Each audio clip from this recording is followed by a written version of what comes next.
Hi, this is Mike Aguzin. I'm going to do a short poetry reading, and this is dedicated to my sister Claire Bailey and her family, Peter and Anna and Sarah, in north of London.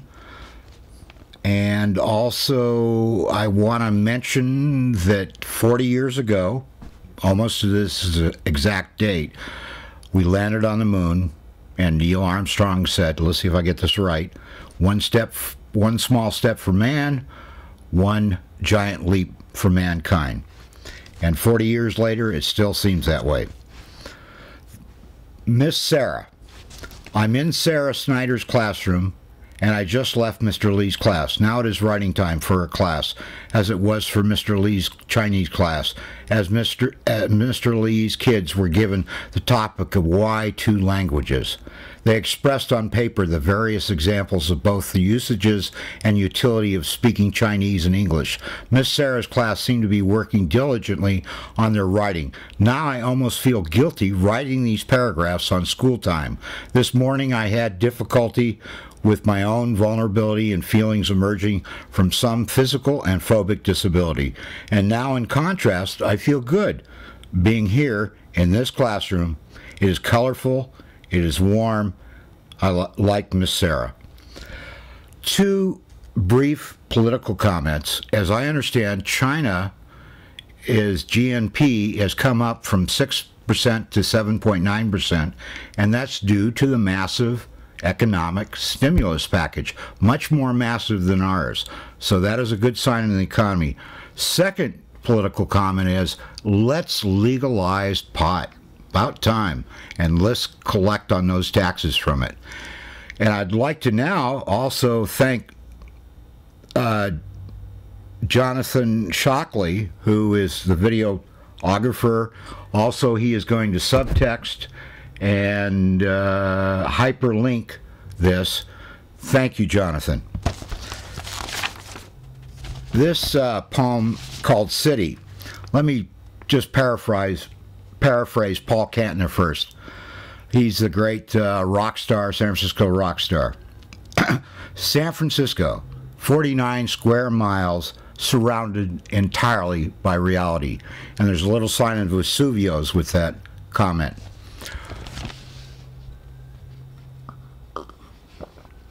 City.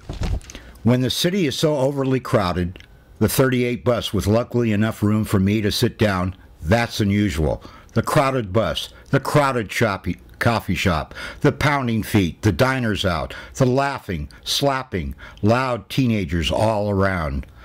My ear aches. Now my right ear acts up. It is damn loud in here. This is now not a good place to quietly gather my druthers. The girl next to me is yelling. It is very disconcerting. Just some quiet I could use. I started Faulkner's novel, Intruder in the Dust, and it's in front of me. This teenager, teen angst, teenage girl getting attention. It makes it difficult to concentrate. Again, back to Faulkner. And yes, I was a teenager once. City. This has a little whimsy in it. Kiss. For the time desires nature with nurturance to grow love. Tendernesses go a long ways, but passions kindle fire deep inside, grow strong. When damsel strokes her hair and has earned her degree and has a pretty face and a sexy body, and when fair sweet sunset is ending a summer's day, she whispers to me, listen to me, she says, and pouts, and I give her a big old kiss, just a kiss. Now this is from 10 years ago. I wrote it when I was 50 years old. Crossroads. It is now nearly 2 p.m. I've just spent maybe 2 hours in Golden Gate Park, from the Panhandle past the Age Memorial Garden, through Stribing, briefly at my favorite spot with the gurgling brook, up to and around Stowe Lake. I did sit in the sun not far from where the boats are languishing. Truly a delightful day out here. Then to the bookstore on 9th and to Tart on Irving. Just had an apple turnover and now I'm drinking my coffee. Mother and child come in. Child is jumping around, a bit excited about something. I am sure my blood pressure is copacetic, that it is low enough. Father now comes in with mother and child. They go to table. Yes, mother has a ring on her finger. Mother, goes up next to the corner to her husband. He comes back to the table with an espresso in hand. They, child and father, confer with each other. What am I to do for a living? Perhaps I can work more with the elderly and get paid for it?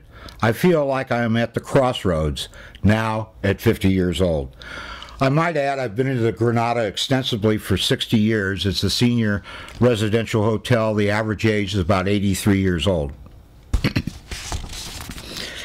Okay.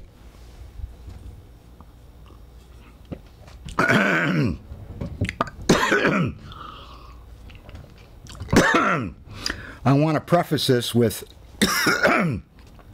that this is not T.S. Eliot, obviously, but it's the same protagonist T.S. Eliot uses in J. Prufrock. Pardon me. From the studio to the boat. From the studio. In this studio, rolled up drawings, oil paintings, several marble statues, cloth rags, paint thinner, and several chisels.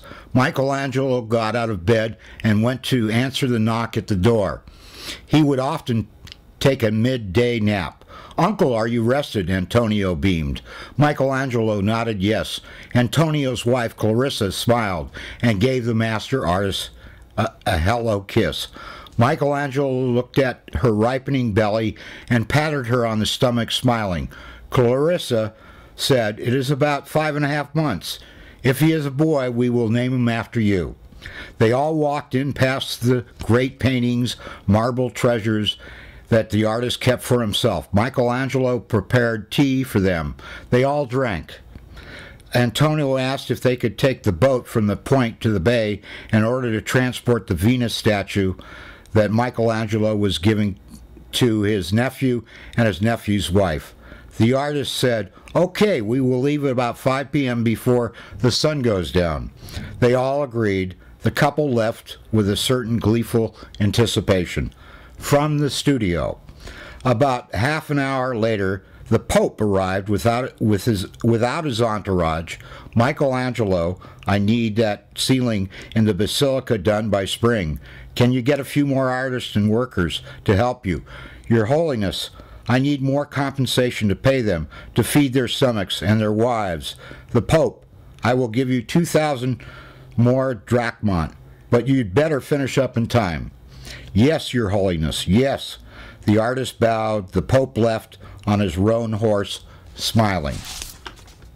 Later that afternoon, well before dusk, Antonio and Clarissa returned to where at his studio the artist smooths the wooden Venus that he has given to them. The Venus, is over 1 meter tall. They go down to the skiff. Michelangelo is muscular and wiry at 5 feet 6 inches tall. "Uncle, does she," referring to the Venus, "swim?" "She's a bit heavy."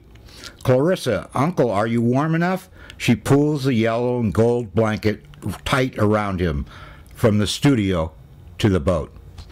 And in light of the popularity in recent years of vagina monologues, I did hear a guest on Oprah's show the other day briefly say, "Love your vulva, know its parts, and it changes over the years."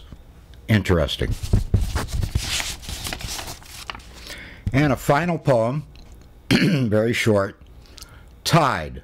Deep within, deeper, the dark sea, the moonlight shining off the tide on beach, moonlight on her hair, her smile, soft breeze, under the spell of moonlight on bay, her hair, smile, kiss, moonlight kiss, so tender, so hot, so sweet, tonight, she, sea breeze, tide rolls out. And once again, I dedicate this little short reading to my sister Claire and her family,